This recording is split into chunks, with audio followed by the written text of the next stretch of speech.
Chhuriya block मुख्यालय से महज 11 किलोमीटर की दूरी पर आने वाले ग्राम पंचायत गेरू घाट के आश्रित ग्राम कटकाडी टोला में विकास ढूंढने पर भी कहीं दिखाई नहीं दे रहा है। ये हम नहीं, हमारा सिस्टम कह रहा है, जिसके चलते एक 17 साल के बालक को अपनी जान गंवानी पड़ी। नमस्कार, मैं हूं निकिता श्रीवास्तव आपके साथ और आप देख रहे हैं फास्ट इंडिया 24 न्यूज की खास पेशकश, हार गई जिंदगी।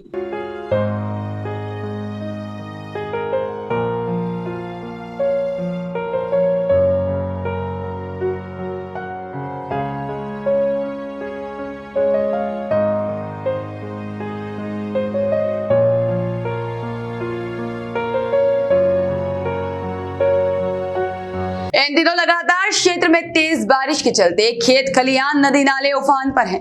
ऐसी परिस्थिति में खासकर वनांचल क्षेत्रों में ग्रामीणों को काफी मुश्किलों का सामना करना पड़ता है। हम बात कर रहे हैं राजनांदगांव जिले के चर्चित और सबसे बड़े विकास खंड छूरिया में आने वाले वनांचल ग्राम पंचायत गेरू घाट की, जहाँ विकास के सारे दावे फेल होते हुए नजर आते हैं। शासन प्रशासन हमेशा से वनांचल क्षेत्र में चहुमुखी विकास का ढिंडोरा पीटता रहा है, लेकिन जमीनी हकीकत कुछ और ही बयां करती है और शायद करती रहेगी, जिसमें ग्रामीणों को मूलभूत सुविधाएं भी नसीब नहीं हो पा रही है। ग्रामीणों से संपर्क करने पर बताया गया कि गांव में सड़कें नहीं हैं, नदी है, लेकिन पुलिया निर्माण की कोई योजना नहीं है। छोटे छोटे बच्चे बारिश के दिनों में नदी को पार कर स्कूल जाते हैं। ज्यादा बारिश होने पर कई दिनों तक स्कूल भी नहीं जा पाते हैं। स्वास्थ्य सुविधाओं के अभाव में दर्जनों लोगों की मौत हो जाती है, जिसका जीता जागता उदाहरण आप इस खबर में देख रहे हैं। आप कौन से गांव से हैं? कटकाडी टोला। ये का मामला का हो है लेखक साथ जो खबर आया, जानकारी मिली नाला कारण लड़का के 2-3 दिन तबीयत खराब रही से, तो वो तीसरा दिन ज़्यादा पूरा रही, ओकर वजह से लड़का ला अस्पताल लेके की सुविधा नहीं बनी। तब कल लाइन लड़का ला तो एम्बुलेंस 1 घंटा में तो लेट हो गया। लड़का सूर्या ले गए, सूर्या से नाथगांव रिफ़र करीस तो तुमड़ी बोट के पास दम तोड़ दी। तो ये जो 2-3 दिन से तबीयत खराब रही से, तो ऐसे का कारण जो अस्पताल आप मन ले आए लेट करे हो? नदी में बहुत पूरा रही से जी, नहा नहीं सके इस पार। तो ये नदी के बनाए पर कुछ यहाँ के शासन प्रशासन कभी आए है ध्यान दे खबर नहीं आए? यहाँ तो दादा परदादा मन भी आवेदन दे थक गए, यहाँ कोई न बने न कुछ हो, वंचित है पूरा। लगभग कितने साल पुराना हुई है और कितने परिवार है आपके यहाँ गाँव में? हमारे गाँव में 150 परिवार है, 32 घर है और बहुत साल पुराना बस्ती है। और एक बार कोई शासन प्रशासन तरफ से या कोई जनप्रतिनिधि गए हैं कभी गांव में, आप घुस के देखे क्या है मूलभूत सुविधा मिल रहा था कि नहीं मिल रहा था, इसकी जानकारी कुछ? अगले साल रविंद्र वैष्णो भैया गेरी से वो अपन तरफ से वो क्या है छोटे से सीसी रोड दे है, तान कोई पर नहीं गए है। जो मेन पुलिया है ये इधर से बच्चे लोगों को पढ़ने लिखने में फिर क्या होता होगा? जैसे स्कूल में पढ़ते होंगे बच्चे लोग, तो अभी आते हैं कि नहीं आते स्कूल पढ़ने के लिए? नहीं आता है जी, अभी 15 दिन भी बारिश हो जाएगा ना तो 15 दिन रहता है, वो महीना भर भी बारिश हो जाएगा ना तो उधर ही रह जाता है, इधर नहीं आता।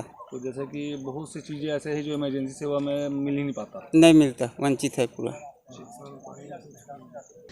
भारत को आज़ाद हुए 74 साल बीत चुके हैं और अभी हम आज़ादी का अमृत महोत्सव मना रहे हैं, लेकिन आज भी भारत में ऐसे कई गांव हैं जिनकी तस्वीरें आज तक नहीं बदली। हम बात कर रहे हैं राजनांदगांव जिले के वनांचल ब्लॉक छूरिया के ग्राम पंचायत गेरू घाट के आश्रित ग्राम कटकाडी टोला के निवासी रोशन कोरमे पिता सुद्धू राम कोरमे उम्र 17 साल की, जिसे कि बुखार आया था और उसके अचानक बेहोश होने से ग्रामीणों ने आनंद फानन में तत्काल एम्बुलेंस को बुलाया, पर यहाँ पर एम्बुलेंस नदी पार नहीं कर पाई और नदी से पुल न होने की वजह से एम्बुलेंस गांव तक नहीं पहुंच पाई, जिससे एम्बुलेंस गांव से लगभग 2 किलोमीटर दूर खड़ी रही और वहीं ग्रामीणों ने कंधे के सहारे मरीज को नदी पार कराई और 2 किलोमीटर पैदल चलकर एम्बुलेंस तक पहुंचाया।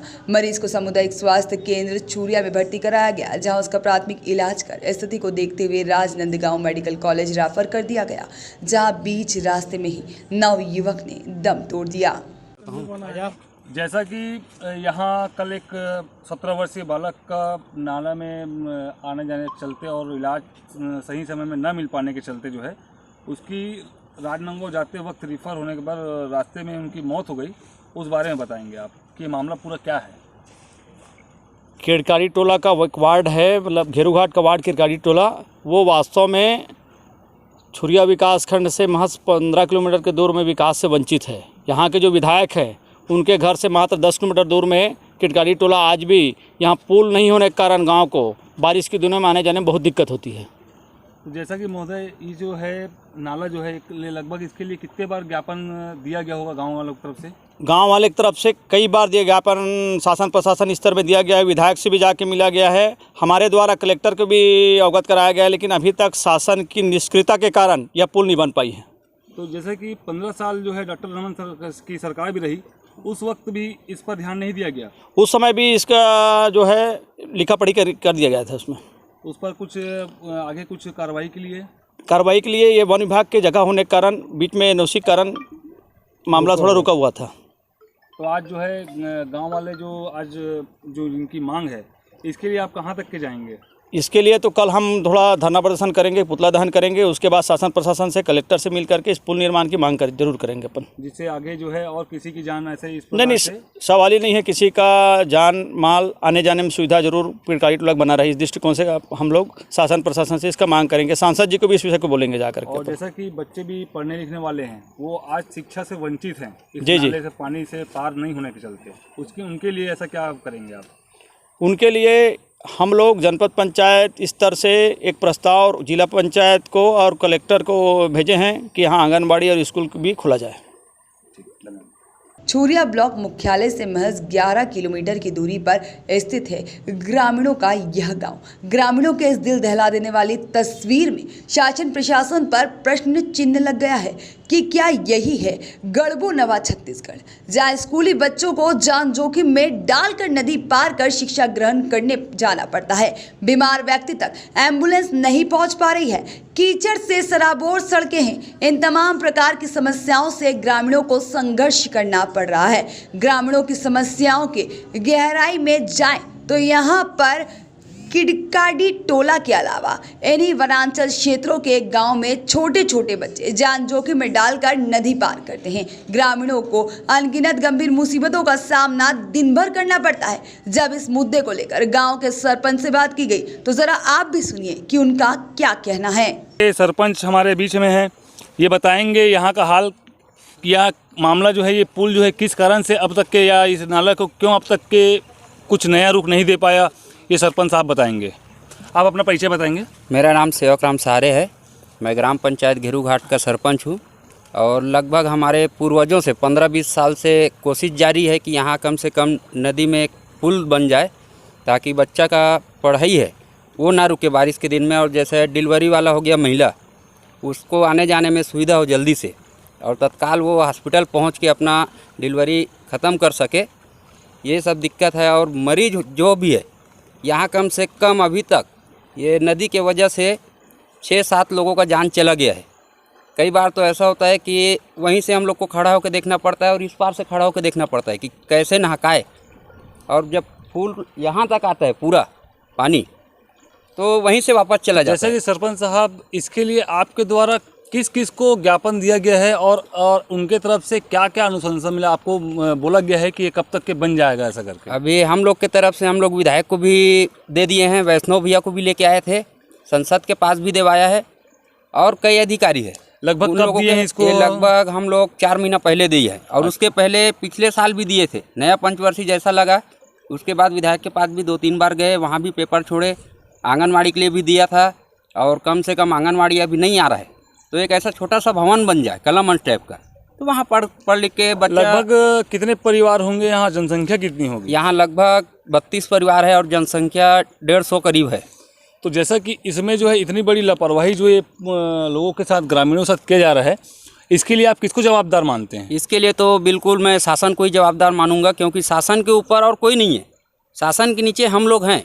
जब हमारा समस्या शासन नहीं देख रहा है और जैसे ही चुनाव का टाइम आता है, उस टाइम क्या है, चुनाव के टाइम नदी में पानी नहीं रहता है तो वोट मांगने के लिए वहाँ तक पहुँच जाता है शासन।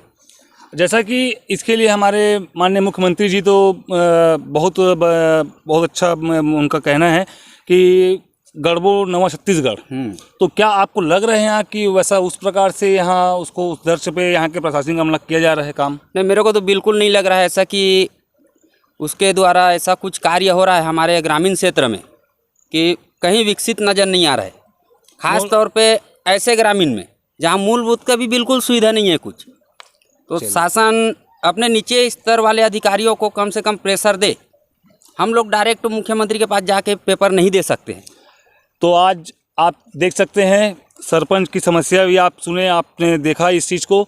देखा जाए तो शासन प्रशासन आज तक ग्रामीणों की समस्याओं का हल नहीं कर पाया है, लेकिन सवाल तो यह उठता है कि आखिर कब तक जिस विश्वास के साथ ग्रामीणों ने जनप्रतिनिधियों को चुना है उन पर विश्वास जताया है, लेकिन क्षेत्र के जनप्रतिनिधि आज तक सिर्फ अपनी जेब भरने में और महल तैयार करने में लगे हुए हैं। चाहे भाजपा हो या फिर कांग्रेस, दोनों ही पार्टी के नेताओं ने आज तक सिर्फ बड़ी बड़ी बातें और दावे ही किए हैं। वास्तव में विकास होता तो रोशन जैसे अनेकों नवयुवकों को अल्पायु में ही अपने प्राण गंवाने नहीं पड़ते।